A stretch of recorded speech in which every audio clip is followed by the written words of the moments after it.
Discuss about human skeletal system. In biomedical engineering, there are out of this 11 human systems, organ systems. We'll discuss in this course. We'll discuss only uh, 4 or 5, like skeletal system and muscular system. This skeletal and muscular system, sometimes they combiningly known as musculoskeletal system, but specifically we'll discuss one by one. So in today's lecture we'll discuss about human skeletal system, their structure, their functionality, and the clinical significance.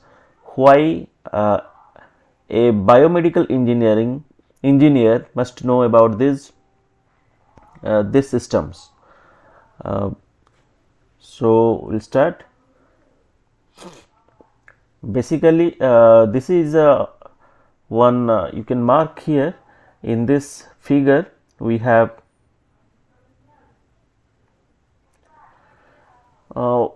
this skeleton, human skeleton. In the skeleton, we have different that is bones are there, skull. Then we have some craniums, spinal column, cervical vertebrae, thoracic vertebrae. Then we have clavicles, humerus.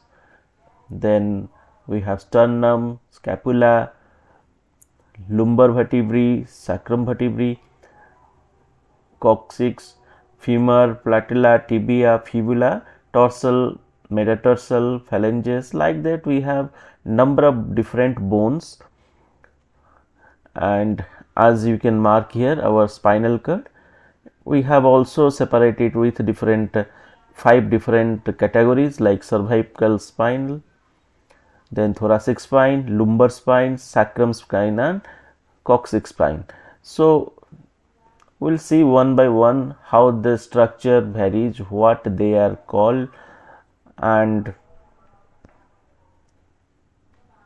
how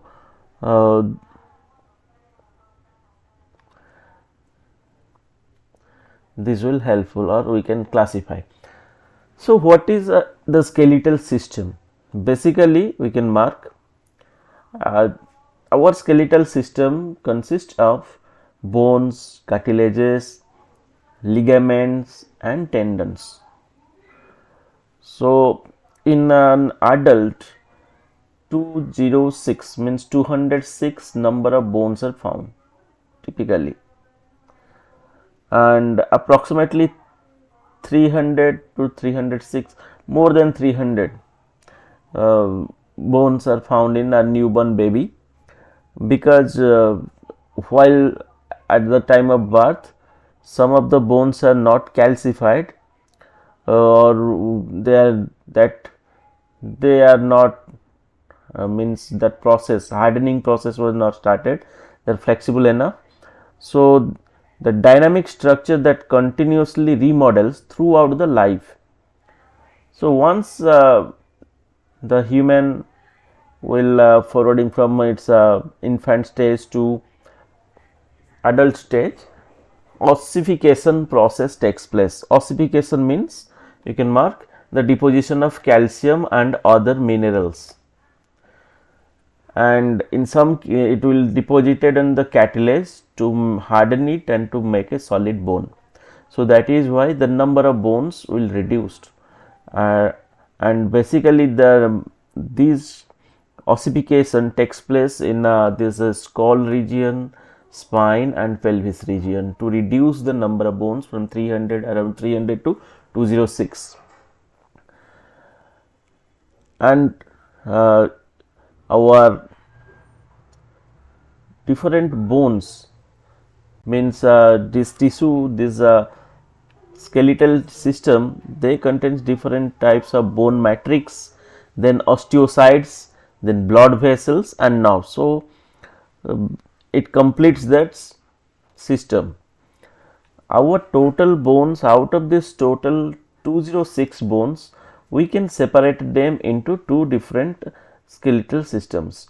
Means one is your appendicular skeleton, another one is axial skeleton. Axial skeleton you mark, it is in the axis of our body.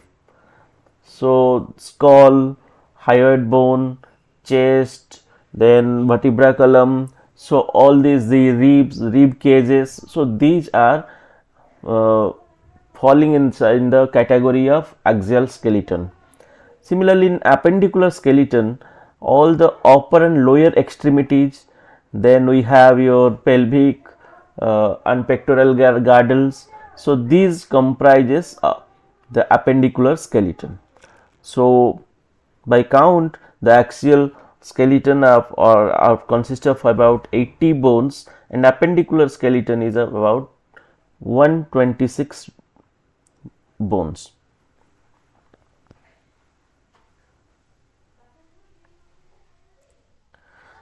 Now, what is the primary function of this skeletal system? As we all know that it supports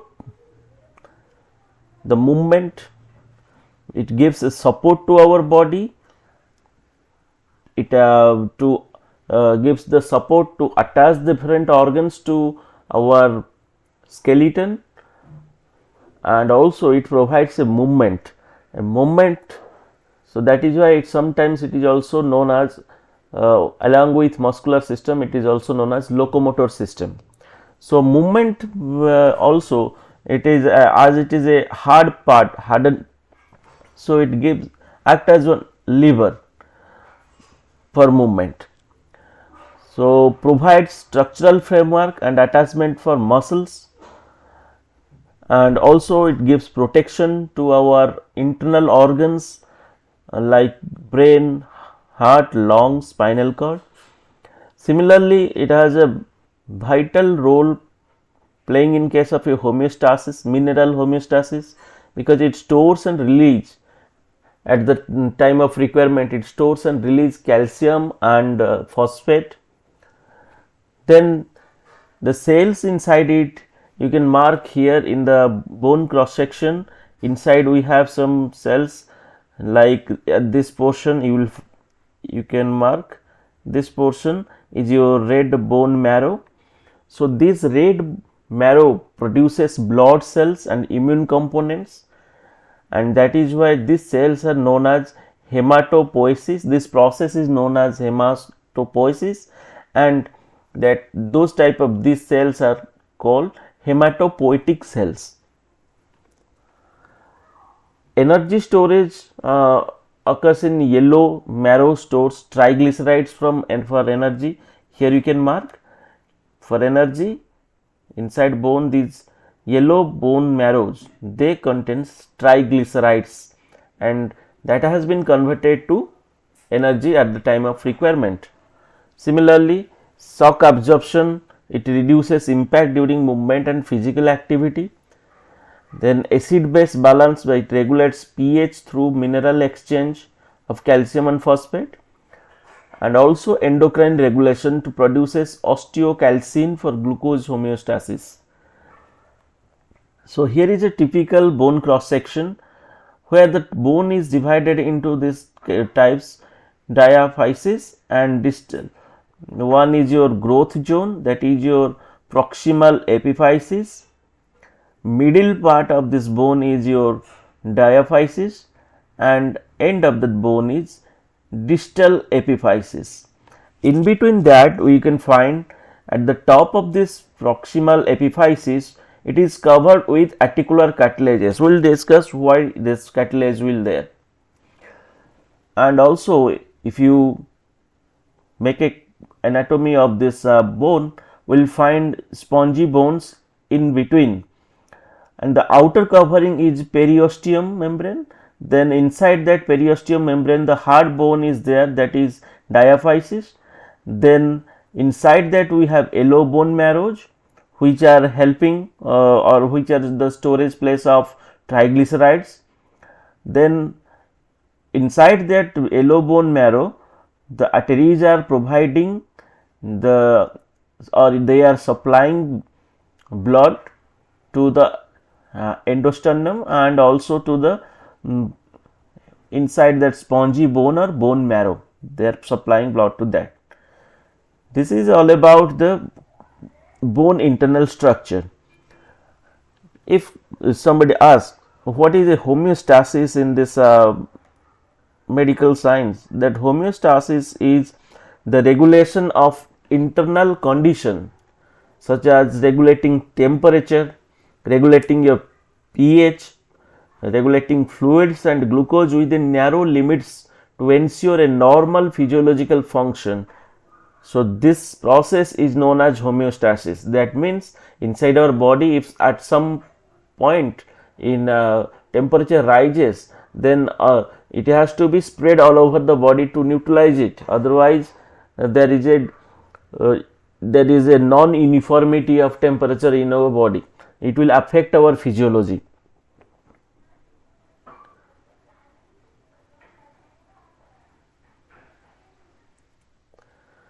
Then bone and bone cells. Now we can see what are different types of bone cells are there.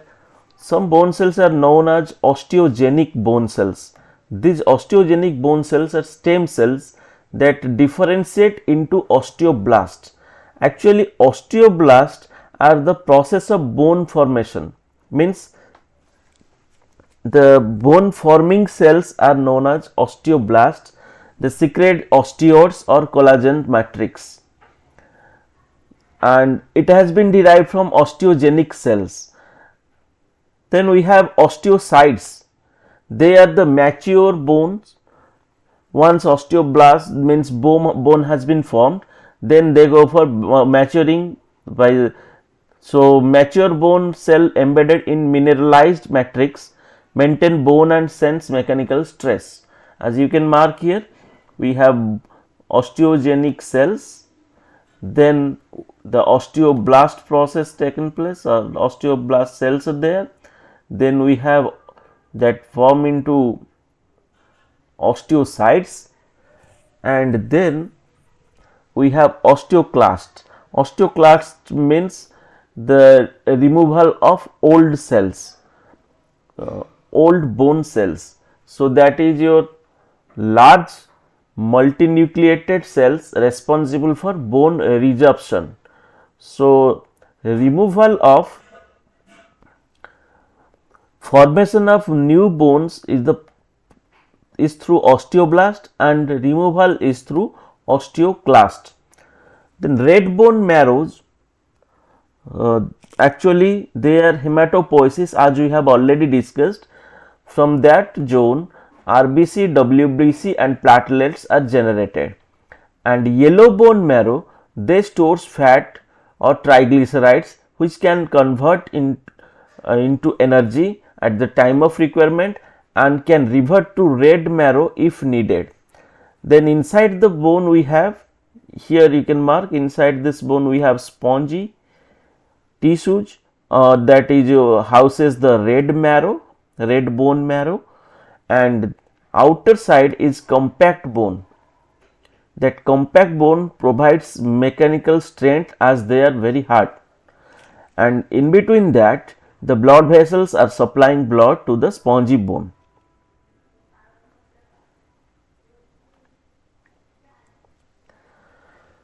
Now this bone tissue and cartilage structure. Bone structure consists of two organizational forms. One is compact or dense bones, as we have seen in the previous picture. They are tightly packed osteons, high mineral density and provide strength. Then cancellous bones, or other way it is known as spongy bones. These spongy bones, they are porous network and through which the arteries are supplying the blood to the bone marrow, and this porous network with trivicule and lighter contents marrow. Now coming to cartilages. Cartilage provides smooth load bearing joint surfaces and reduce rubbing of bones, as we have seen in the previous slides. So this region is typically a cartilaginous region. So you can find we have chondrocytes. These are the chondrocytes which are the cartilage cells embedded in matrix. Then we have collagen fibers inside the cartilaginous region. Here you will find provide tensile, these fibers will provide tensile strength to the cartilage. Then superficial zone, here you, in this picture you can find superficial zone which are fibers parallel to surface and reduce friction in between bones. Then we have transition zones, that random fiber orientations are there. Here these are the random fiber orientations you can find in this picture clearly visible. Then we have deep zones, fiber perpendicular, it resists. Deep zones, these are the deep zones where fibers are perpendicular and they resist compression and they reduce the pressure on the bone directly. Then calcified cartilage and tight marks transition to subchondral bones. Beyond that or below that, we will find our bone, that is your subchondral bone, which is directly connected or attached to the cartilage.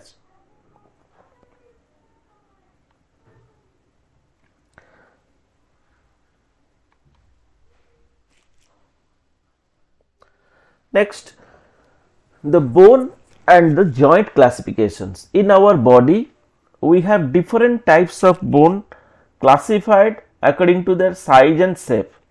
First one is your long bones. You can find here we have long bones, basically for example femur, humerus, tibia. These long bones support and supports and they provide movement or motion and act like levers. Similarly, short bones such as that are present in our fingers, that is carpals, tarsals, cube like, and this provides stability with controlled motion. Then we have flat bones. Some of the bones in our body which are flat, like it is present in your sternum. The flat bones are curved and flat bones are present in our ribs, then cranium, and to these flat bones muscles attached and organ protected. Some are irregular and sesamoid bones. Irregular bones are found in our vertebral column or vertebrae. Then patella is an example of sesamoid and they are complex shapes. Now coming to the joints. Basically in human we have three different types of joint. Typically three different types of joint we found. First one is a fibrous joint. The fibrous joint, basically they are rigid and relatively immovable and they found in a skull. Then cartilaginous joint, that cartilaginous joint that allows limited motion in response to twisting or compression. The joints of the vertebral system, the joints that attach the ribs to the vertebral column and the sternum, those are cartilaginous joints. So that is why we have a twisting or compression type of motion in our vertebra or ribs. Then synovial joints, which is this type of joint is found most of our body.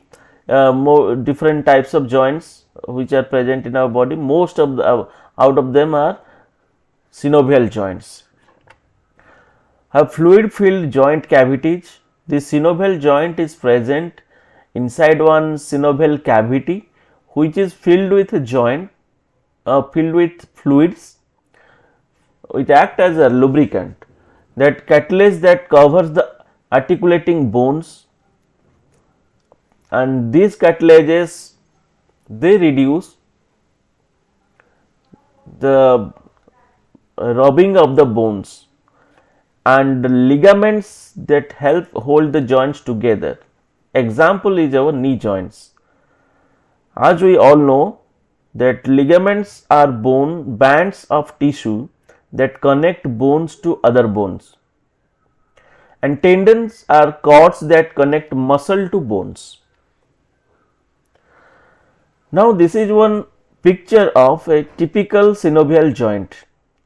You can mark the bones of a synovial joint are surrounded by a synovial capsule which secretes synovial fluid to lubricate and nourish the joint while acting as a shock absorber. This place you can mark here, we have this articular cartilages at the both end of these two bones, and in between that they are placed inside the synovial cavity which contains the synovial fluid. The ends of the joint bones are covered with smooth glass-like hyaline cartilage which reduces friction during movement. And a synovial joint contains a synovial cavity and dense irregular connective tissue that form the articular capsule normally associated with accessory ligaments. So these are the tendons which binds this bone to the muscle, and we have also the ligaments to bone to the bone. Now these synovial joints, we have different names and different examples in our body. So they are as follows. One is gliding joint. Gliding joint, this type of synovial joint, they have a motion in a back and forth or side to side movement, and basically they are present in the wrist, because in the wrist there are very small bones are there and they are attached with your ligaments, and they are sliding over each other or gliding over each other. Next one is your hinge joint. It permits bending in only one plane. For example, this type of hinge joints are present in elbow. Then pivot joint permits rotation, that is for example in atlas and axis. Condyloid joints, they are oval and convex surface of one bone feeds to a concave depression on another bone that permits flexion, extension and rotation limited to two axes of movement. They are basically present in the knuckles of our finger. Then saddle joints are modified condyloid joints. They are present in the thumb, in our thumb. So these are some examples of synovial joints. Now coming to the clinical significance of this particular organ system or skeletal system. Osteoporosis, it is one disorder in a skeletal system. As the bone density reduces, the bone started becoming porous, and this stage is known as osteopenia.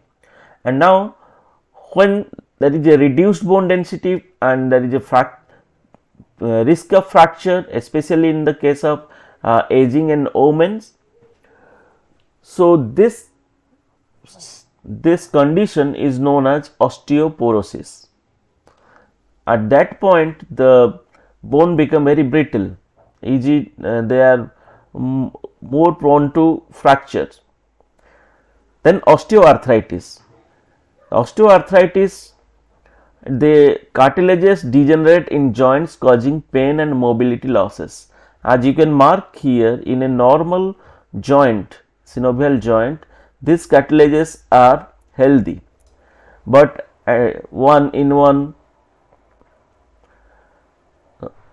that is affected by arthrosis, it is these cartilages are not healthy.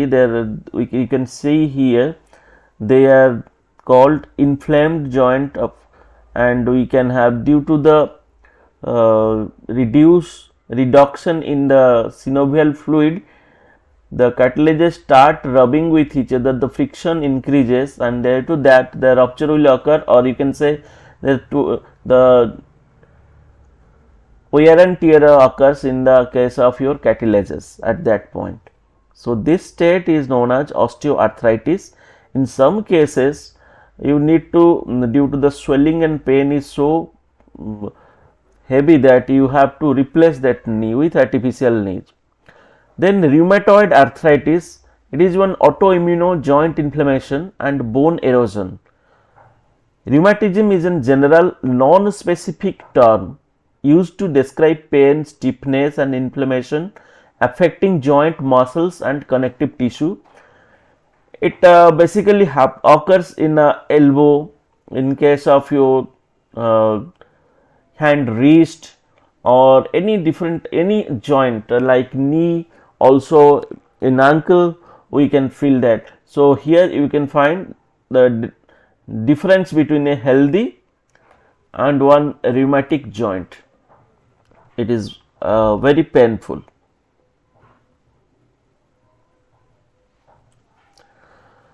So what a biomedical engineer can contribute in this field? So this bone in a field of bone tissue engineering, scaffolds, growth factors, stem cells for bone regeneration. It is the different aspects of this biomedical engineering. Then joint replacement to develop the artificial knee, hip, shoulder, spine, orthopedic implants. It is one example, or you can say contribution. Then biomaterial developments like titanium alloy, ceramics, polymers for biocompatibility, that can be also developed by the biomedical engineers. Then diagnostic imaging systems like X-ray, CT, MRI for bone assessment and monitoring. Biomedical engineers are helped develop artificial joints. So these are some of the applications where a biomedical engineer can by great contribution he or she can contribute in that field. A scaffold is a biocompatible porous 3D structure that mimics the extracellular matrix and provide mechanical and biological support for tissue formation. As in the example you can see in this picture, a 3D implant. This is a porous skull, and if some person has a damaged skull due to the accident or anything else, then this type of 3D porous structure can be developed and implanted artificially. So this is one greatest application field, one of the greatest application field for the biomedical engineers. Thank you.